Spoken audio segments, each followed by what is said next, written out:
Mia, agad na bungad sa kanya ng mami niya at tinawag pa siya nito sa buo niyang pangalan nang sagutin niya ang tawag ng ina.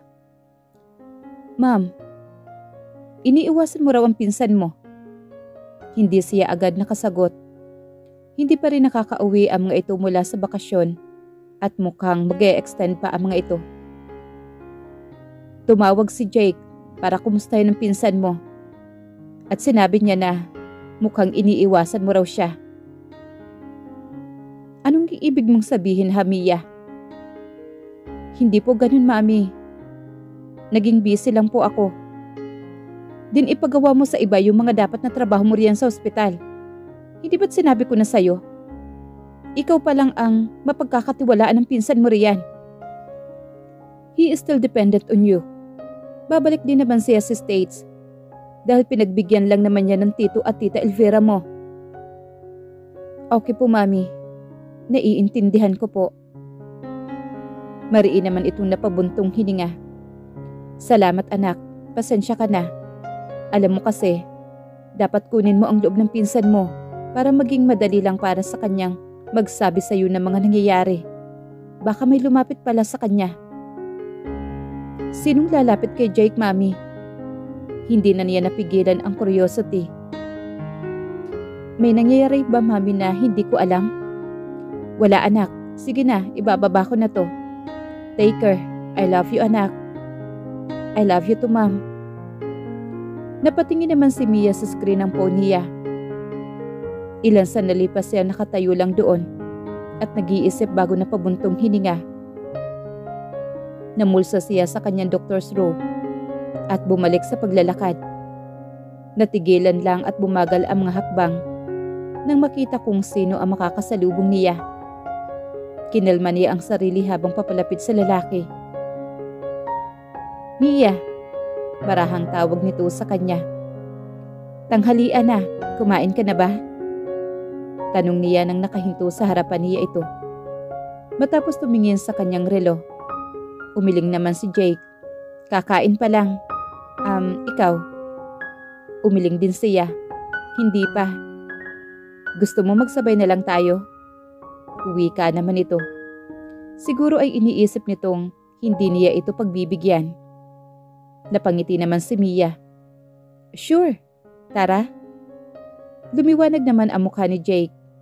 Para talaga itong bata minsan. Minsan napaka-inosente nito. Madaling pangitiin at pasayahin. Sumabay ka na lang sa sasakyan ko. Maingat nitong tanong nang makababa na sila sa basement ng hospital. Hindi mapigilan ni Mia na matuwa sa pag-iingat nito. Napanguso naman siya. Kasalanan niya. Wala namang ginagawang masama sa kanya ang lalaki. Napakabuti pa nga nito. Siya lang naman itong biglang-biglang hindi namamansin. Napabuntong hininga naman siya. Okay. Parang bata muli itong gumiti sa kanya at giniya siya papalapit sa bagong bili nitong sasakyan. Thanks, aniya kay Jake. Matapos yan nitong pagbuksan ng pintuan ng kotse nito. Inayos ni Mia ang sarili sa passenger seat. Nang makapasok na rin si Jake sa loob ng sasakyan ay ilang sandaling natuon ang atensyon nito sa kanya. Hindi alam ni Mia kung bakit at hindi pa nga siya nakakapagtanong. Ay lumapit na sa kanya ang pinsan. Napabuntong hininga naman siya. Hindi niya mapigilan ang sobrang lakas ng pintig ng puso niya na natatakot na siyang baka marinig niya ito ni Jake sa sobrang lapit nila ng lalaki. Sinuotan pa siya nito ng seatbelt. Ngumiti sa kanya ang lalaki. Huwag mong kakalimutan yan. Napaka-importante niyan. Huwag mong sabihin sa akin na kapag ikaw ang nagdadrive, minsan nakakalimutan mo magsuot ng seatbelt. Naniningkit ang mga mata nitong tanong sa kanya. Dahan-dahan at lihim na pinakawala naman ni Mia ang hiningang pinipigilan. Hindi siya nagpahalatang kinakalma niya ang sarili sa nangyari. Hindi na niya yata kakayanin na maulit pa na magkalapit sila ng ganoon na lalaki. Then I won't tell you, aniya rito. Lalong naningkit naman ang mga mata ni Jake sa kanya. Ang hahaba talaga ng pilikmata ng lalaki na bumagay sa makakapal nitong kilay. Halos malunod siya sa ganda ng mga mata ng pinsan. Pinangunutan naman siya nito ng noo nang mapuna na parang medyo naiirita ito sa kanya. And that was at first. Marunong din pala itong magalit. Minsan kasi, lalo kapag nagmamadali ako, nakakalimutan ko. Then don't do it again. Malakas itong bumuntong hininga. Nakita niya ang pag-alala sa mga mata nito bago nito tinuon ang atensyon sa manibela at pag-start ng sasakyan. Natigilan naman si Mia at ilang sandaling natahimik. Nakalayo na sila sa ospital at nasa daan na. Narinig niya muli ang pagbuntong hininga ni Jake. Sorry, I was just... Nag-aalala ako sa'yo. Hindi ka dapat nagpapabaya. Dapat palagi kang mag-iingat, lalo na sa pagmamaneho. Hindi niya alam kung ano ang nabuksan sa puso niya. Talagang nag-aalala ito sa sinabi niyang minsan. Nakakalimutan niyang mag-seatbelt, lalo kapag siya lang ang mag-isa sa sasakyan at nagmamaneho. Nagpapasalamat siya sa Diyos at hindi pa naman siya na-aksidente kapag nagdadrive siya. Okay, tatandaan ko yan, sabi na lang niya rito. Mula sa pagdadrive ay sumulyap sa kanya si Jake. Iisa lang naman ang pinuntahan natin sa halos araw-araw sa ospital lang. Then pauwi sa bahay ulit. Pwedeng sumabay ka na lang sa akin lagi. So hestyo naman sa kanya ng lalaki. Ewan ba ni Mia ngunit napangisi siya at bahagya pang tumawa. Kunot naman ang noong bumaling sa kanya si Jake. You're cute. Kapag nag-aalala ka. Wika niya rito na nakangiti. Ang cute lang kasi ng lalaki kapag nagsasalubong ang kilay nito. At medyo iritado. At the same time, ay naroon ang pag-alala nito. Tinuunan nito ang atensyon sa daan. Pero nakikita niya ang mapupulang labi nito ay nakangiti ito. Seryoso ako. Wika nito sa kanya. Bahagya siya natigilan ng tawagin siya nito sa pangalan niya. Parang wala pa rin sa sariling napatango-tango siya. Okay po kuya. Natatawang wika naman niya rito. Naiiling na lang si Jake ngunit nangingiti naman. Well, okay na din yun para kay Mia. Minsan kasi, tinatamad din talaga siya na magmaneho. Ayaw din naman niyang ihatid sundo pa siya ng driver. Nagsimula silang umorder na makarating sa isang mamahaling restaurant. Dito siya dinala ni Jake. Parang puno ng mayayamang businessman. Sa mga kasama ang girlfriend o asawa nila ang nagdi-date dito. Kaya naman nakaramdam siya ng kaunting awkwardness. Because of course, hindi naman sila nagdi-date ni Jake. They were just here for lunch. Hindi lang niya ipinahalata sa kasama. Bukas gumising ka na maaga. Ako ang magluluto ng breakfast natin. Palaging napapagod sila Manang Nelia sa pagising sa tuwing umaga. Ganun ka ba talaga? Nakaramdam naman siya ng hiya sa sinabi ng binata. Noong nag-aaral pa siya, ay palagi siyang late. At noong nagtatrabaho naman siya, ay madalas niyang napaghihintay ang pasyente. Ganun talaga siya kapag umaga. Napailing-iling naman si Jake na makitang humisi lang siya. He doesn't look disappointed too, kaya ayos lang yun. Pagkatapos mananghalian si Jake lahat ang nagbayad at bumalik na rin sila sa hospital. Nagkakausap si Jake at ang kuya Tristan niya dahil nagkikita ang dalawang lalaki sa hospital. Hindi pa nga lang nakikilala ni Jake si Tristan dahil nag-aaral ang bata at hindi rin napupunta sa hospital ngayon para dalawin ang daddy nito. Sa pediatric ward lang ako. Paalam ni Jake sa kanya nang makarating sila. Tinanguan naman niya ito at nginitian. Samantalang siya ay sa klinik niya. Okay. Isang ngiti at tinalikuran na siya nito at naglakad papalayo sa kinatatayuan niya. Muling napabuntong hininga naman si Mia. Nakikita ni Mia sa salamin ng sasakyan ang kotse ni Jake na bumubuntot sa kanya. Napangiti na lang siya. Pauwi na sila ngayon galing sa hospital at nangako siya sa pinsan na bukas ay hindi na siya magdadala ng sasakyan dahil sasabay na siya rito.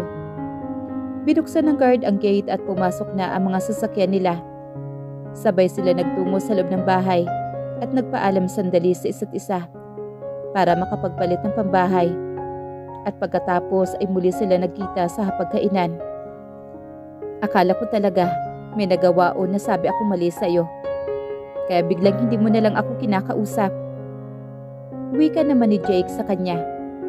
Silang dalawa na lang ang naroroon sa mahabang dining table. Nahihimigan ni Mia ang pagtatampo sa boses nito. Nagpapakyut yata ang lalaking to. At hindi niya napigilan. No, bahagya siya natigilan sa pagkain. Hindi ganun ang ibig kong sabihin, Jake. Marami lang kasi akong iniisip this past few days. Totoong iniiwasan nga niya ito. Ngunit totoo rin namang madami siyang iniisip. Tumangon-tango ito at may pag-alalang tumingin sa kanya. Pwede ka bang malaman? Wika nito. Umiling naman si Mia at ngumiti rito. Mga simpleng bagay lang naman. Ang sarap ng luto ngayon ni Manang ah. Wika naman niya para baguhin ang topic. Nag-uusap sila tungkol sa mga simple at normal na bagay habang kumakain. Pagkatapos ay inaya na siya ng binata na mag-movie marathon. Linggo din naman kasi kinabukasan, kaya ayos lang kung late silang magising. Hindi rin niya ito natanggihan, kaya nasa kwarto siya nito ngayon. Nakaupo sila sa carpet ng sahig at nakasandal sa paanan ng kama nito habang nanonood sila ng horror movie. Hindi naman matatakutin si Mia sa mga ganoon. At ganoon din naman si Jake. Parang ang boring nga lang na pinapanood nila na pinalitan nila ito sa gitna ng palabas. Na naghahalika na ang mga bida sa pinanonood nila. Tila naka-awkward naman sa moment nila ang romantic movie na yon. Lalo siguro kung hindi mo naman ito boyfriend. Tumikim naman si Jake at nagsasalita na sana ito nang biglang kumulog ng malakas. Natigilan naman si Jake. Jake? Agad siya nag-alala dahil bigla itong namutla, lalo na nang mahawakan niya ang binata at nanlalamig ito. Mabilis siyang tumayo at binuksan ang lahat ng ilaw sa kwarto. Pagkatapos ay binalikan niya si Jake na hindi pa rin nakakakilos sa kinalalagyan nito. Jake! Hinawakan niya ang lalaki. Are you okay? Hindi niya alam kung bakit pero bigla siya nitong niyakap. Nakikita niya sa mukha nito na natatakot ito. Kaya naman wala siya nagawa kundi yakapin rin ito na mahigpit. Andito ako. Naramdaman niya ang malalim na pagpapakawala ng hininga ni Jake sa balikat niya at nararamdaman din niya ang pagyakap sa kanya pabalik ng pinsan. Umuulan sa labas. Ilang minuto o siguro halos inabot sila ng 1 oras sa ganoong posisyon hanggang sa tumila na ang ulan at natigil na rin ang pagkulog. May bagyo siguro. Hindi na kasi siya nakakapanood ng news nitong mga nakaraang linggo. I'm sorry kung nakita mo ako sa ganitong kalagayan. Nakayuko lang si Jake at hindi makatingin sa kanya. Kalmado na ito ngayon na nakaupo sa kama nito. Magsasalita sana si Mia nang may kumatok sa pintuan. Bumuntong hininga siya at tinungo muna niya iyon pagbuksan. Isang kasambahay iyon na dala ang pinakuha niyang isang basong tubig. Nagpasalamat siya at sinara na muli ang pintuan at humarap sa lalaki. Maingat niyang inabot dito ang tubig na tinanggap naman nito. Wala yun, sagot naman ni Mia. Kita man niyang nahihiya ay unti-unti itong tumango sa kanya. Umupo si Mia sa paharap sa lalaki na nakasandal sa headboard ng kama nito. Nag-angat ito ng tingin sa kanya at agad lumambot ang mga mata niya. Nagkatinginan sila. Inabot ni Mia ang kamay ng binata at marahan itong pinisil. It's okay, Jake. I won't judge. Wika niya rito. Tumango naman sa kanya ang pinsan. May nakikita siyang pagtitiwala sa mga mata nito. And to any loud noise. Umiling ito. I don't know. Basta bata pa lang ako. Ganito na ako. Muling napabuntong hininga naman si Mia. At lumapit siya kay Jake.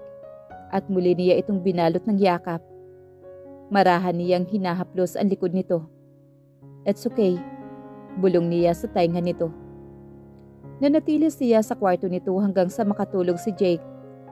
Binantayan na lang niya ang lalaki at hindi siya umalis sa tabi nito. Lalo na at pabalik-balik pa rin ang mahihina na lang din namang kulog at pag-ulan.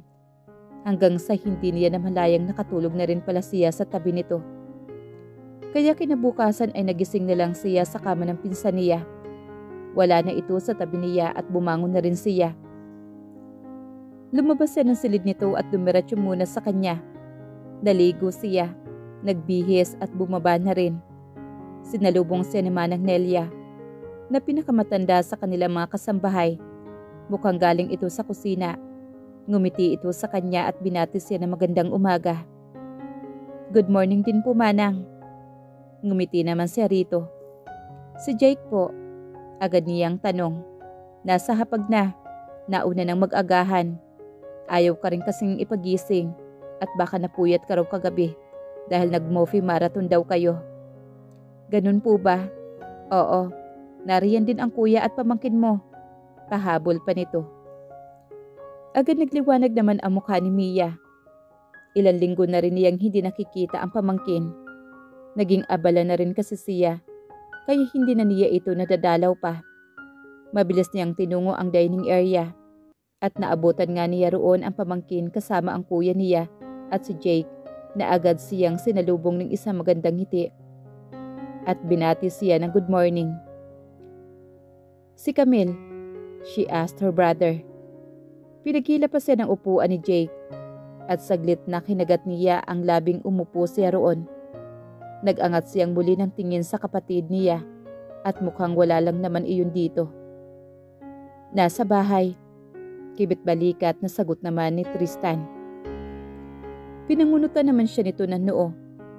Dilagyan ng pagkain ni Jake ang pinggan niya at hindi na lang niya iyong ginawang big deal. Ganito naman talaga si Jake. Kaso narito ang kuya niya. Hindi sumama. Umiling-iling naman ito. Ayaw ni mami kay daddy. Sabat naman ni Tristan na mukhang enjoy na enjoy sa kinakain nitong pancake. At mukhang si Jake ang nagluto nitong breakfast nila. Gaya nga ng sabi nito sa kanya kahapon. Matamis siyang ngumiti sa pamangkin. Good morning, baby. Ngumiti rin naman ang magandang bata sa kanya. Good morning, tata. Napanguso siya sa tinawag na naman ito sa kanya. Ang batang to talaga. Kinurot na lang niya ang pisngin nito at pinanggigilan. Nagreklamo naman agad ang malditang batang to. Ouch, tata. Reklamo naman ito. Pagkatapos ay kunot noong bumaling siya sa kapatid. Nag-away kayo? Umiling naman ang kuya niya. No, she's just moody. Oh, napatango-tango naman siya. Baka buntis. Nagliwanag naman ang mukha ng kapatid. You think so? Well, nagkibit balikat naman siya. Tumango-tango naman ang kapatid niya at biglang nagpaalam. Tatawagan ko siya. At umalis na muna ito sa dining area. Bakit mo naman tinawag na tita pangit ang tita Mia mo? Marahang tanong naman ni Jay kay Tristan nang silang tatlo na lamang ang naroroon. Natuon naman ang atensyon ni Mia sa dalawa. Nag-angat ng tingin sa kanya si Jake bago muling binalik ang atensyon sa bata. She's actually beautiful. Ilang sandali silang nabalot ng katahimikan bago iyon binasag ni Tristan. Uy, maganda raw siya, sabi ni Toto. Wika naman sa kanya ng pamangkin. Nag-init naman ang pisngi niya at alam niyang namumula siya. Hiyang-hiya siya sa panunukso ng pamangkin. Sinulyapan niya si Jake at nakangiti lang naman ito sa kanya. Mukhang hindi apektado ito. Well, siya lang naman itong mukhang apektadong apektado.